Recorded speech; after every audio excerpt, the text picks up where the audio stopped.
Apa kabar Jaksa Sirus? Kasus mafia hukum dengan pemeran utama Gayus Tambunan kini memasuki babak baru. Babak baru itu menyangkut status hukum para pemeran pembantu. Satu persatu, pemeran pembantu berubah status dari terdakwa menjadi terpidana di Pengadilan Negeri Jakarta Selatan. Hanya Jaksa Sirus Sinaga yang sampai sekarang masih bebas melenggang. Nama Jaksa Sirus Sinaga begitu sakti. Saking saktinya, nama itu hanya sebatas disebut-sebut dalam ruang sidang. Tangan aparat penegak hukum seakan keluh dan kaku untuk menjamah pemilik nama sakti itu. Tidak hanya sekali dua kali nama Sirus disebut. Para saksi menyebut peran Jaksa Sirus dengan nada lantang. Padahal bukan sembarang saksi yang menyebut peran Jaksa Sirus dalam kasus mafia hukum. Mereka adalah penegak hukum yang tergelincir dalam kasus Gayus. Sebut saja kesaksian Komisaris M. Arafat Enani, Ajun Komisaris Sri Sumartini, dan beberapa lainnya. Terakhir, Brigadir Jenderal Raja Erisman. Tidak hanya saksi, Majelis Hakim Pengadilan Negeri Jakarta Selatan juga menyebut peran Jaksa Sirus ketika membacakan putusan terdakwa Komisaris Arafat Enani Senin 20 September lalu.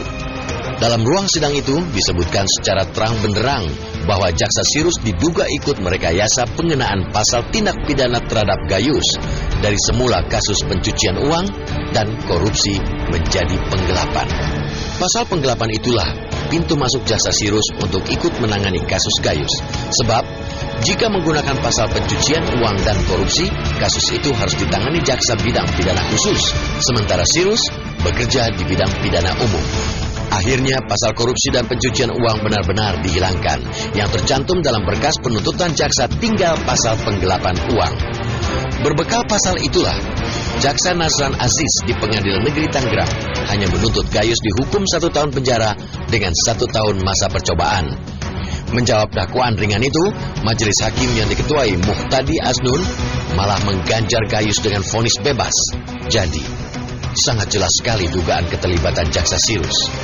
Selaku jaksa senior, ia memegang peran sentral dalam permainan kasus Gayus. Sejauh yang terungkap di ruang sidang, Jaksa Sirus telah berhasil menyusun skenario menjadi sutradara sekaligus ikut bermain dalam sirkus mafia hukum.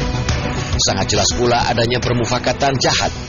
Para punggawa hukum, polisi, jaksa, hukum, dan pengacara berlaku tak ubahnya pagar makan tanaman. Dengan entengnya mereka mengubah pasal, meringankan dakwaan, dan membagi-bagi duit hasil kejahatan. Akan tetapi, yang sakti hanyalah Jaksa Sirus yang hingga kini bebas melenggang. Namanya sempat disebut-sebut sebagai tersangka, namun secepat membalikan telapak tangan status hukum itu berubah menjadi saksi. Lebih ironis lagi, kepolisian dan kejaksaan malah saling lempar tanggung jawab siapa yang harus menindaklanjuti kesaksian mengenai keterlibatan Sirus itu. Atau, jangan-jangan Sirus tidak bisa disentuh karena berada dalam lindungan mafia hukum.